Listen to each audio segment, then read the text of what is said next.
Assalamualaikum warahmatullahi wabarakatuh. Selamat siang Bulia dan teman-teman. Kami dari kelompok 5 akan mempresentasikan tentang bab 9 dan bab 10. Kami yang beranggotakan saya, Prajnidita Zaini Ramala, Nabila Hanan Fitriani, dan Mahdani Adlianita. Di bab 9 ini saya akan menerangkan tentang teknik dan pemecahan masalah secara kreatif. Bagaimana sih cara untuk memecahkan secara kreatif? Ada 3 teknik menurut Three Finger. Yang pertama, teknik kreatif tingkat 1. Kemudian teknik kreatif tingkat 2 dan teknik kreatif tingkat 3. Di teknik kreatif tingkat pertama ini, guru bisa melakukan semacam warming up atau pemanasan kepada siswa. Untuk membuka pemikiran siswa, kita bisa melakukan pemanasan. Seperti sebelum kita berolahraga, kita lakukan pemanasan dulu kan tentunya, untuk menghindarkan dari cedera-cedera sebelum berolahraga. Nah, untuk memecahkan masalah pun demikian. Kita perlu memanaskan otak kita. Kita perlu warming up. Caranya bagaimana? Dengan memancing siswa. Guru bisa memancing siswa dengan pertanyaan-pertanyaan awal seperti andai kata, atau juga dapatkah. Kita bisa sambil andai kata demikian, bagaimana ya mas, bagaimana ya mbak. Nah, dengan begitu kita bisa memberikan pemanasan otak dulu kepada siswa sebelum akhirnya siswa belajar untuk memecahkan masalahnya. Nah, itu di tingkat yang pertama. Ada warming up. Yang kedua, ada sumbang saran. Nah, di sumbang saran ini kita brainstorming bersama siswa. Kita bisa mengelompokkan siswa ke dalam 6-8 siswa, dan di brainstorming ini ada 4 aturan dasar yang harus kita hindari. Yang pertama itu kritik dan saran tidak dibenarkan. Padahal ketika kita ingin mencapai masalah, kita bisa melakukan kritik dan saran kepada orang-orang tertentu. Tapi di dalam brainstorming ini yang ada, kita hanya memberikan semacam saran, seperti pendapat gitu. Ketika kita memberikan kritik, kan rata-rata kita kalau memberikan kritik itu yang bisa membangun, tapi juga bisa sebaliknya. Nah, di sini kritik tidak dibenarkan. Yang kedua, kebebasan dalam memberikan gagasan.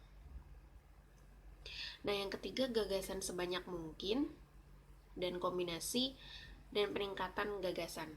Nah, di sini kita namanya sumbang saran ya, kita bebas memberikan gagasan, kita bebas memberikan pendapat sebanyak mungkin, dan kita bisa dari gagasan-gagasan yang masuk, kita bisa mengkombinasikannya sehingga terdapatlah jawaban untuk memecahkan masalah.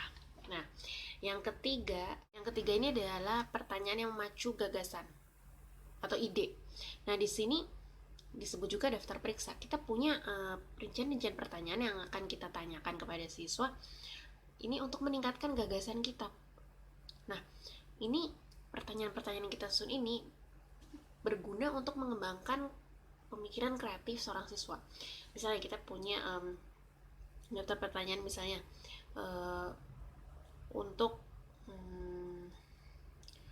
menggabung misalnya dari yang sudah kamu dapat begini lah.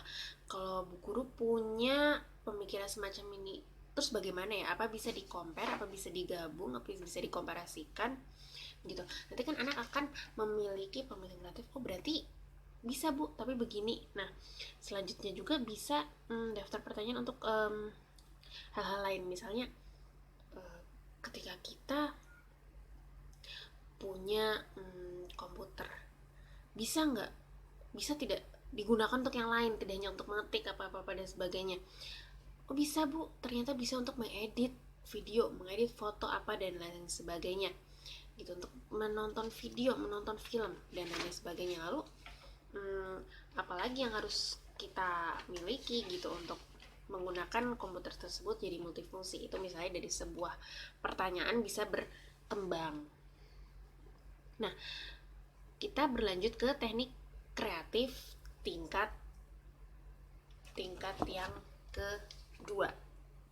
Nah, pada tingkat yang kedua ini ada beberapa teknik ya. Kalau di teknik pertama tadi ada sumbang saran, ada brainstorming, warming up, terus juga memberikan gagasan yang di tingkat kreatif yang teknik yang kedua ini. Tingkat kedua ada synectics. Nah, teknik ini merupakan cara berpikir kreatif yang menggunakan analogi dan metafor. Nah, analogi atau metafor ini seperti kiasan ya, seperti kiasan. Jadi untuk membantu siswa atau pemikir menganalisis masalah dan mengembangkan berbagai sudut tinjau. Jadi di dalam sinektik ini ada 3 analogi yang digunakan, yaitu analogi fantasi, analogi langsung, dan analogi pribadi. Nah, kalau analogi fantasi ini gitu ya, siswa itu mencari pemecahan masalahnya itu melalui fantasinya, melalui imajinasinya, sesuatu yang tidak lazim gitu. Karena kan pasti setiap orang memiliki daya fantasi, memiliki daya imajinasinya sendiri gitu. Kayak misalnya dengan kemacetan yang sekarang nggak cuma di Jakarta, di Purwokerto juga ada, di Purbalingga juga ada. Siswa diajak berpikir, bagaimana ya cara untuk menghilangkan kemacetan itu? Pasti ada yang berpikir standar, misalnya mengurangi jual beli kendaraan pribadi, atau juga meningkatkan fasilitas untuk transportasi umum dan lain sebagainya. Tapi kita tidak menutup kemungkinan ada siswa yang berpikir bahwa suatu hari nanti atau mungkin besok atau mungkin tahun depan ada yang menciptakan motor listrik, motor yang bisa terbang atau mobil yang bisa terbang gitu, seperti film-film yang pernah saya. Nah, itu kan sudah membawa daya imajinasi kita bahwa bukan tidak mungkin hal tersebut bisa terjadi di tahun-tahun mendatang. Semakin majunya teknologi, arus globalisasi, hal-hal yang sebenarnya bisa kita imajinasikan hari ini juga sebenarnya bisa terwujud, dan itu bisa menjadi salah satu solusi dari permasalahan yang kita hadapi sekarang. Nah, kalau analogi langsung ini, itu siswa diminta untuk menemukan situasi masalah sejajar dalam situasi nyata. Nah, misalnya kita menemukan permasalahan di dunia nyata, bagaimana ya kita supaya bisa memindahkan sesuatu yang berat tuh ke kelas gitu. Nah, kita hal tersebut juga bisa dilihat bagaimana sih hewan, contohnya aja semut bisa memindahkan barang seperti nasi lah. Untuk kita tuh nasi itu kecil ya, tapi untuk semut kan besar sekali.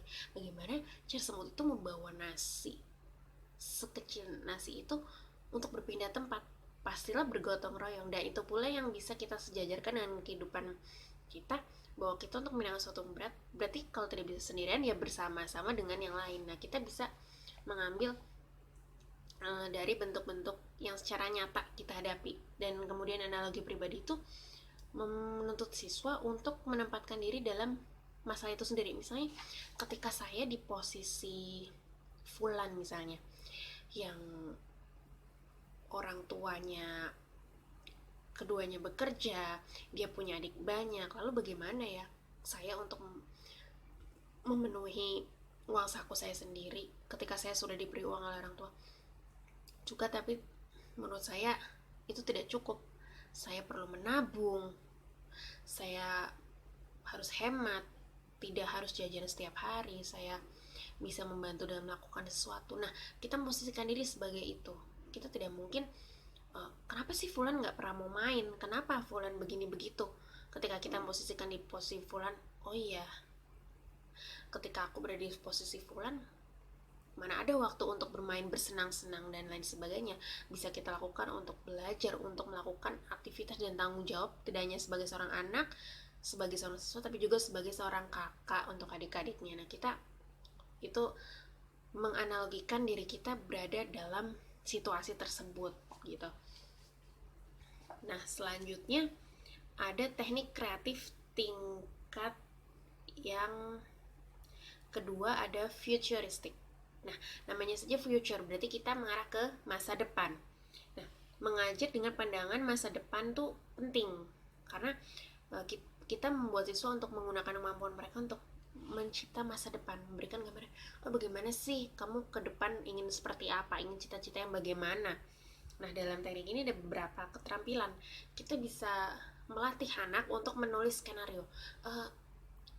Ke depan saya ingin begini kan kita bisa melatih hal tersebut dengan cara menulis. Itu hal yang paling umum dengan menulis skenario tentang masa depan, saya ingin begini, ingin begitu. Juga bisa membuat roda masa depan, gambaran roda masa depan itu kita bisa dari sebuah lingkaran itu kita jabar-jabarkan seperti bagan. Kita akan begini, kita akan melakukan ini. Kita akan plan A, B, C, D, E. Yang hal tersebut biasanya sudah ada pada diri anak, sudah membayangkan, oh nanti setelah saya lulus sekolah saya ingin begini, oh nanti saya ingin punya usaha yang begini atau begitu dan lain sebagainya. Dan yang ketiga ada trending. Trending ini melihat kecenderungan teknik lain yang berguna untuk melengkapi teknik roda masa depan. Nah, di trending ini kita bisa membuat anak bagaimana sih untuk mencapai di roda masa depan yang sudah mereka buat itu kecenderungannya. Kira-kira kalau tahun sekarang ini seperti ini, tahun besok bagaimana ya? Gitu. Apakah ada kemungkinan saya bisa meraih impian-impian saya yang sudah saya tulis di roda masa depan itu. Nah, setelah itu kita berlanjut ke teknik kreatif tingkat yang ketiga. Nah, pada tingkat yang ketiga ini, kalau tadi di tingkat pertama itu kita hanya memberikan membuat anak itu untuk kita memberikan banyak gagasan dan pemecahan masalah kepada anak. Jadi kita membrainstorming, warming up mereka. Terus di tingkat 2 itu kita lebih mengajak anak untuk meluaskan pemikiran mereka. Jadi juga mengajak anak berperan aktif untuk memecahkan masalah mereka, mencari solusi-solusi untuk kehidupan mereka. Nah, di teknik yang tingkat yang ketiga ini,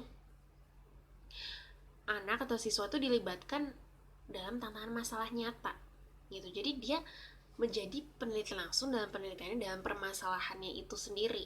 Nah, ini di tingkat ketiga ini lebih up lagi gitu. Nah, ada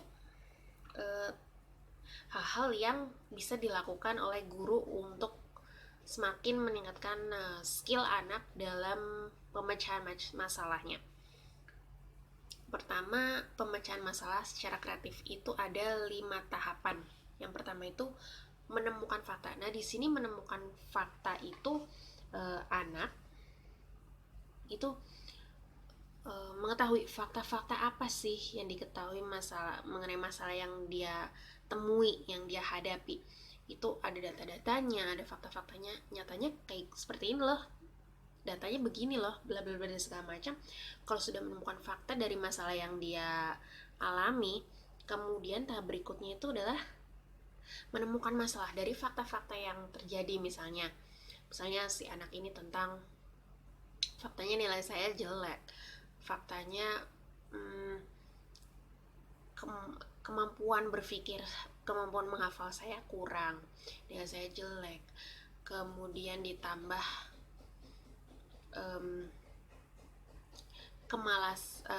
tingkat selain tingkat menghafalnya kurang, sehingga ya jadi berarah pada nilai jelek itu. Nah, kemudian tahap kedua adalah menemukan masalahnya. Oh, masalahnya nih yang menimbulkan itu semua tingkat daya ingatnya kurang, selama ini nilai saya jelek, faktanya seperti itu, ternyata didapatkan masalah. Anak menemukan masalah bahwa nyatanya dalam dirinya itu timbul rasa malas, timbul rasa jenuh terhadap apa yang ia jalani selama ini, rutinitas di sekolah.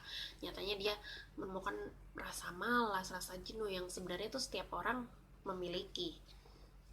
Nah, setelah itu kemudian tahap yang ketiga itu menemukan gagasan untuk pemecahan masalah.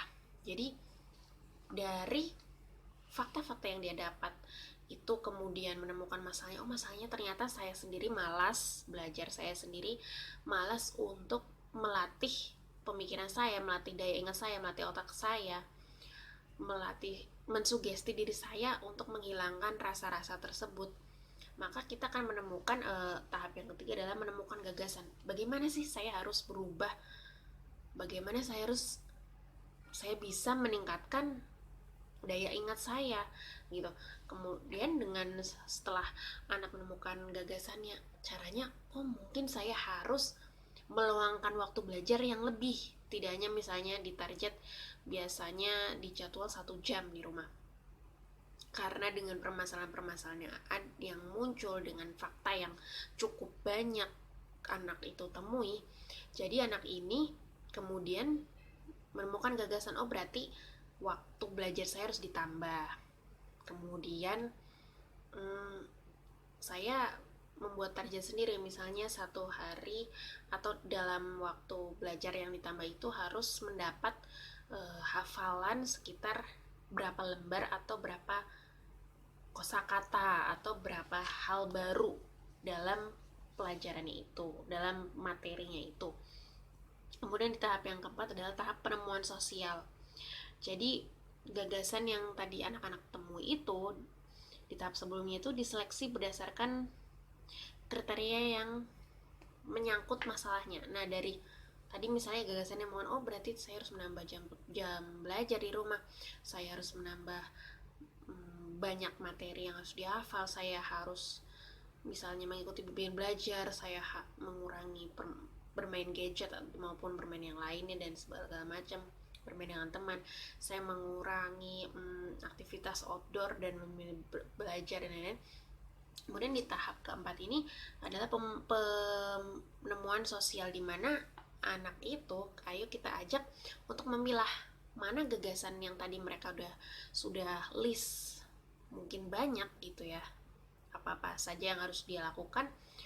Sekarang kita seleksi nih, mana-mana saja yang menyangkut dengan permasalahannya tadi.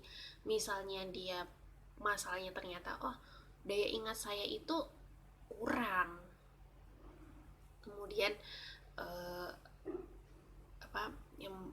yang membuat saya menemukan masalah sulit mengingat atau dalam hafalan itu kurang, berarti gagasan yang relevan yang paling mendekati itu berarti kita menambah jam belajar dan juga kita menargetkan 1 hari itu mendapat materi apa sih dari apa yang kita baca, coba kita hafal. Nah, seperti itu.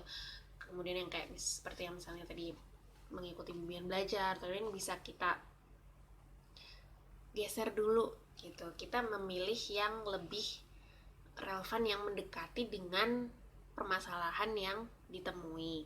Kemudian tahap terakhir itu adalah menemukan penerimaan atau namanya tahap pelaksanaan. Nah, di tahap pelaksanaan itu diperlukan konsistensi. Kita harus konsisten.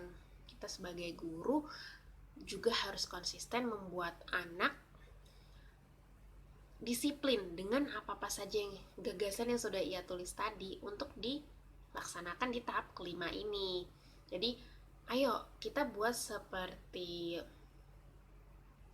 list atau sebuah bagan gitu, di mana anak nanti akan terpacu untuk melakukan dan melaksanakan apa-apa saja yang sudah ia temukan tadi, gagasan tadi, untuk memecahkan masalah yang ia alami. Jadi anak merasa bahwa ini adalah sebuah misi untuk saya menyelesaikan target-target yang saya tulis tadi. Nah, anak jadi mau merealisasikannya, ada semacam trigger untuk anak mau melakukan perubahan, memecahkan masalahnya dari gagasan-gagasan dan penemuan yang ia temukan sendiri dari dalam pikirannya. Nah, itu makanya diperlukan kedisiplinan dan konsisten, istiqomah, sehingga guru perlu memberikan semangat, tidak juga semangat tapi juga berupa reward ketika anak berhasil menyelesaikan misi tersebut gitu, sehingga anak ada trigger, ada pendorongnya gitu. Jadi guru menjadi pionir untuk anak mau bergerak, mau untuk berubah seperti itu. Nah, dari teknik kreatif 1, 2, dan 3 tadi dilakukan baiknya bertahap. Jadi ketika kita menemukan seorang anak yang memiliki permasalahan atau problem, bagaimana sih menyelesaikan masalah, kita tidak langsung capai ke tingkat 3 atau 2. Bisa juga kita di tingkat awal dulu kita sudah bisa membuat anak untuk berpikir kreatif. Nah, bisa juga ketika anak itu memang sudah bisa pada tahap 1, misalnya sudah bisa kita ajak interaksi dan bertanya jawab tentang bagaimana ini bagaimana itu, bisa kita arahkan ke tingkat yang kedua ataupun yang ketiga, tergantung dari kebutuhan masing-masing anak, permasalahan yang dihadapi oleh anak, sehingga antara guru dan anak perlu melakukan komunikasi yang intens, yang hangat, yang dekat gitu, sehingga tidak hanya mengejar target untuk anak bisa berpikir kreatif, bisa menggunakan pemikirannya, menggunakan daya kreatifnya itu untuk memecahkan masalahnya maupun masalah apa yang ada di sekitarnya.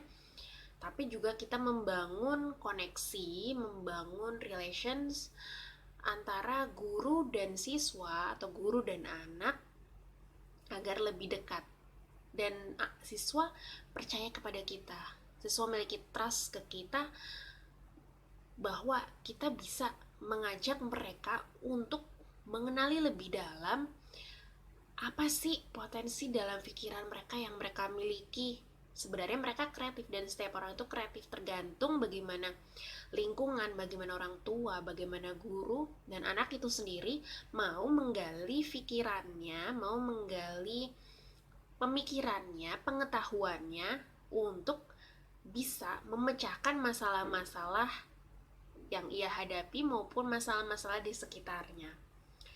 Sehingga 3 teknik ini bisa dilakukan ketika ada kerjasama antara guru dan siswa atau guru dan anak. Ketika hanya guru yang punya spirit, guru yang punya semangat, tetapi siswa tidak, belum tentu pemikiran kreatif atau daya kreatif mereka akan muncul, akan timbul. Begitu pula kalau anaknya sudah kreatif tapi guru mungkin ogah-ogahan atau setengah-setengah dalam memacunya, dalam memancing ide pemikiran kreatif itu keluar, juga tidak bisa. Sehingga kedua-duanya harus terkoneksi, harus saling bekerja sama, sehingga guru bisa menciptakan, bisa mewujudkan daya kreatif anak dalam rangka memecahkan sebuah permasalahan. Nah, itu dari bab 9 yang bisa saya jelaskan. Kemudian untuk bab 10 yang berkaitan tentang kendala dalam pengembangan kreativitas akan dijelaskan oleh 2 teman saya, yaitu Mahdani dan selanjutnya oleh Mbak Nabilah.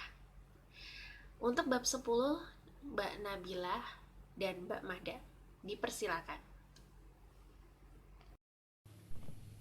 Bismillahirrahmanirrahim.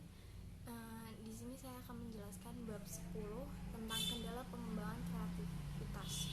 Yang pertama, pengantar. Dalam mengembangkan potensi kreatifnya seseorang, apakah dia, anak, atau orang dewasa dapat mengalami berbagai hambatan, kendala, atau rintangan yang dapat merusak bahkan mematikan kreativitasnya. Bab ini bertujuan mengenali sumber-sumber kendala atau hambatan terhadap produktivitas kreatif. Yang kedua, sumber kendala. Shawcross menggolongkan kendala atau rintangan dalam menggunakan potensi kreatif ke dalam kendala historis, biologis, fisiologis, dan sosiologis.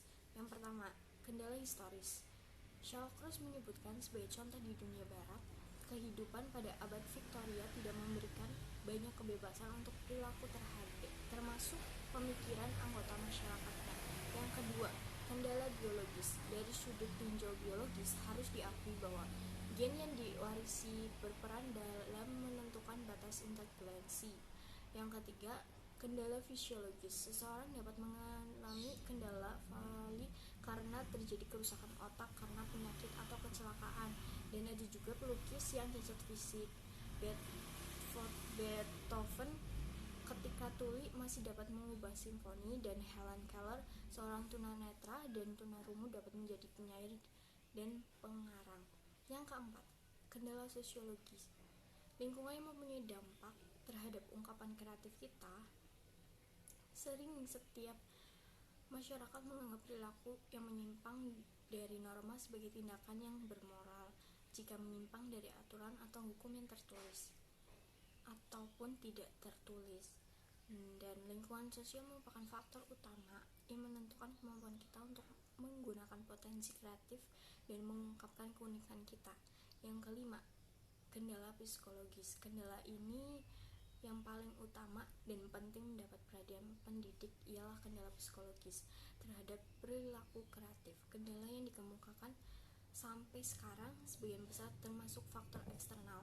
Beberapa orang meyakinkan dirinya bahwa faktor eksternal menyebabkan mereka tidak mempunyai kesempatan untuk mengembangkan kreativitasnya, dan keyakinan ini pun sudah merupakan kendala psikologis. Yang ketiga, kendala dalam mengembangkan kreativitas anak.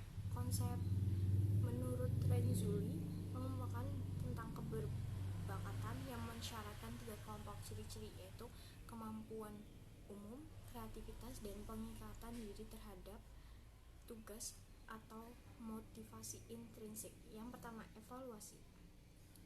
Roger berpendapat menekankan salah satu syarat untuk memupuk kreatif konstruktif ialah bahwa pendidik tidak memberikan evaluasi atau paling tidak menunda pemberian evaluasi sewaktu anak sedang asik berkreasi.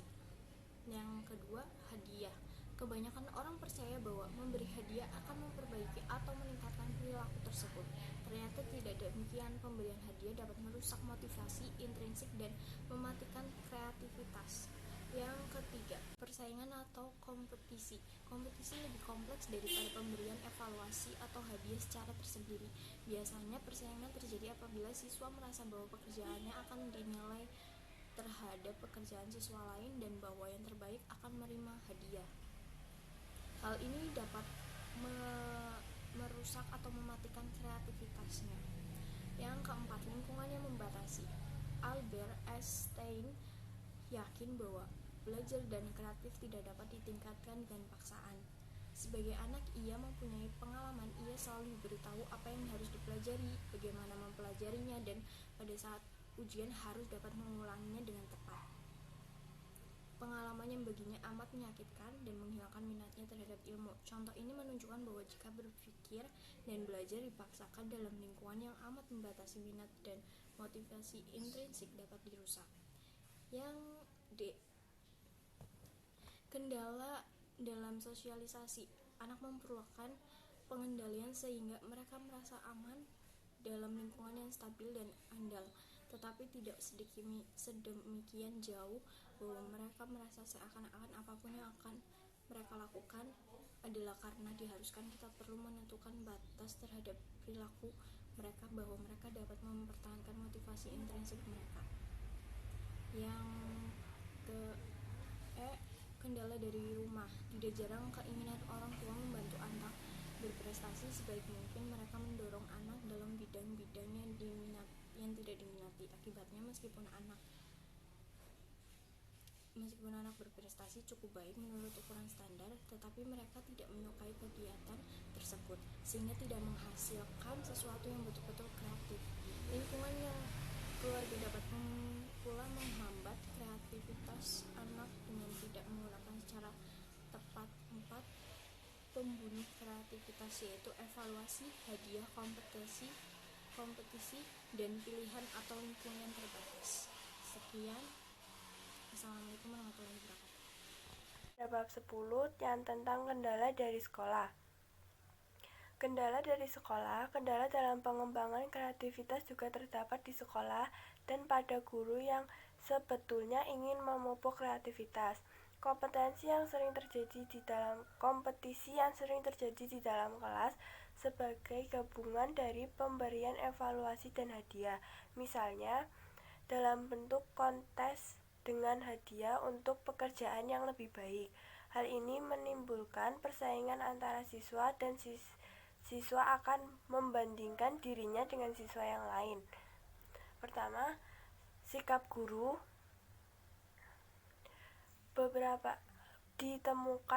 Ditemukan bahwa sikap dan harapan guru terhadap siswa sering dipengaruhi oleh pengetahuan mereka tentang IQ anak.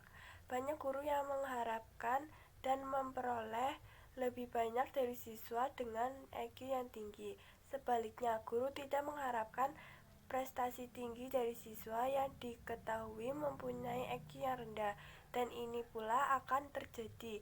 Harapan guru secara sadar dan tidak sadar komunikasikan pada siswa, dan konsep diri serta harapan dari siswa dibentuk oleh umpan balik yang diberikan oleh guru. 2. Pelajar dengan hafalan mekanis. Pada dasawarsa tahun 1960, penduduk gerakan kelas terbuka atau classroom menekankan bahwa metode pendidikan tradisional termasuk menghafal secara mekanis, menghambat kreativitas. Bahkan ada yang berpendapat bahwa terlalu banyak pengetahuan merusak kreativitas. Namun, sekarang penduduk dari gerakan Back to Basic mengatakan bahwa pendidikan tidak ada gunanya jika tidak berdasarkan pembelajaran bahan pengetahuan dasar. Yang ketiga, kegagalan. Kegagalan tidak dihindari seluruhnya dan juga tidak perlu dihindari, karena kita dapat belajar dari kesalahan dan kegagalan. Seorang peneliti menemukan bahwa siswa yang memiliki kegagalannya di sekolah oleh faktor-faktor yang tidak dapat diatasi, misalnya kekurangan kemampuan, kurang berpartisipasi, dan tidak menunjukkan keuletannya. Sebaliknya, siswa yang melihat kegagalannya disebabkan oleh faktor-faktor yang dapat berubah, seperti karena usaha, akan berpartisipasi lebih baik dan mereka lebih ulet. 4. Tekanan akan konformitas. Tekanan yang lebih pada konformitas dan tradisi, baik di rumah, di sekolah, dan di dalam masyarakat sekitar, dapat menghambat pengembangan potensi kreatif dan justru dalam perwujudannya mencerminkan keunikan seseorang. 5. Sistem sekolah. Cukup banyak dari tokoh-tokoh kreatif mempunyai pengalaman buruk di sekolah, seperti misalnya Albert Einstein.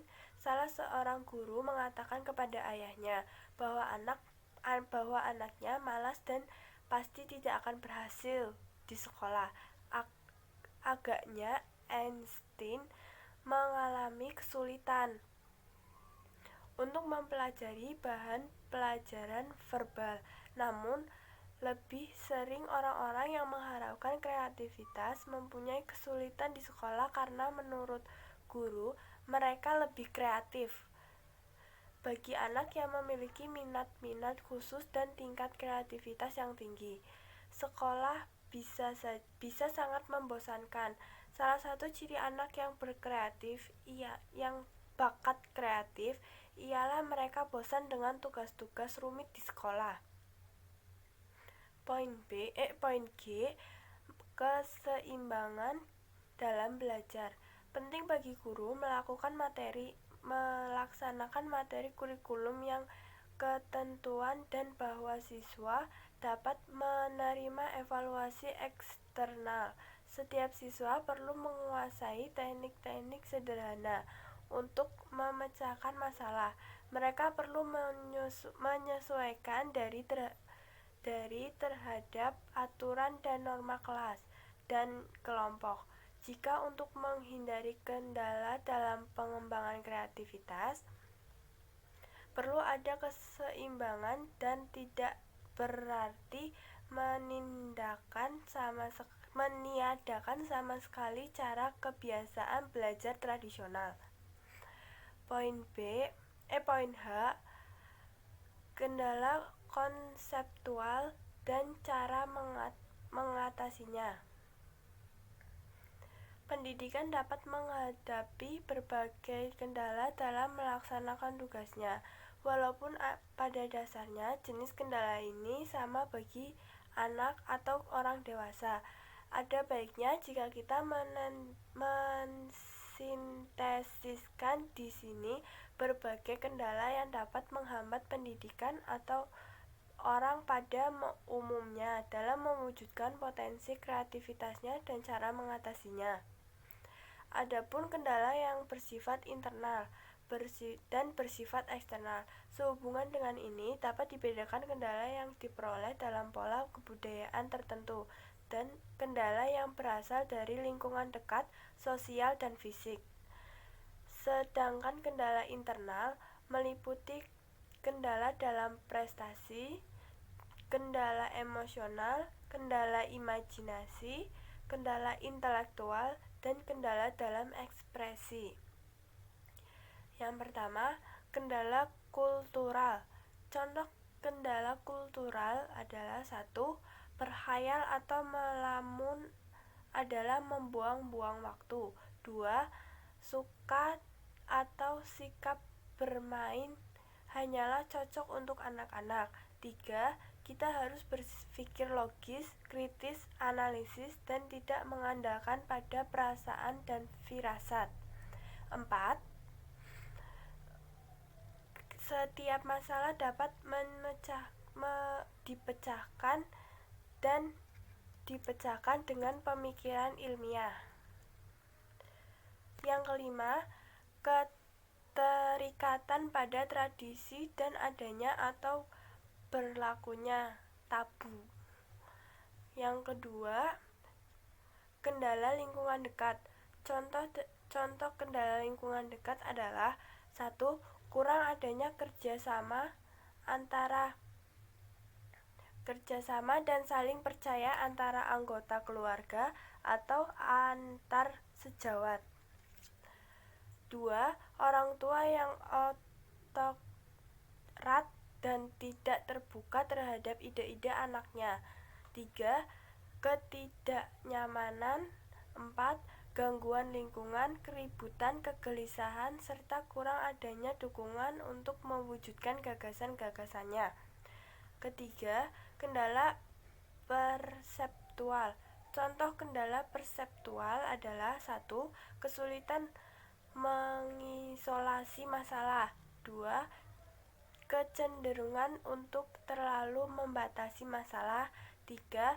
Ketidakmampuan untuk melihat suatu masalah dari berbagai sudut pandang. 4. Melihat apa yang diharapkan akan dilihat. 5. Kejenuhan sehingga tidak peka lagi dalam pengamatan, serta tidak mampunya untuk mengembangkan semua masukan sensoris. 4. Kendala emosional. Contoh kendala emosional adalah 1. Tidak adanya tantangan masalah tersebut tidak menarik perhatian kita. 2. Semangat yang berlebihan, terlalu bermotivasi untuk cepat berhasil, hanya dapat melihat satu jalan untuk diikuti. 3. Takut membuat kesalahan, takut gagal, takut mengambil resiko. 5. Kendala imajinasi. Contoh kendala imajinasi adalah 1. Pengendalian yang terlalu ketat terhadap alam sadar atau tidak sadar. 2. Tidak memberi kesempatan pada daya imajinasi, serta tidak mampu untuk membedakan realistis dari fantasi. Keenam, kendala intelektual. Contoh kendala intelektual adalah 1. Kurang informasi atau informasi yang salah. 2. Tidak lentur dalam menggunakan strategi pemecahan masalah serta merumusan masalah tidak tepat. 7. Kendala dalam ungkapan. Contoh kendala dalam ungkapan adalah keterampilan bahasa yang kurang untuk mengungkapkan gagasan dan kelambatan dalam ungkapan serta secara tertulis. 8. Mengatasi kendala konseptual. Cara mengatasi atau menghindari kendala bergantung dari jenis kendala ini.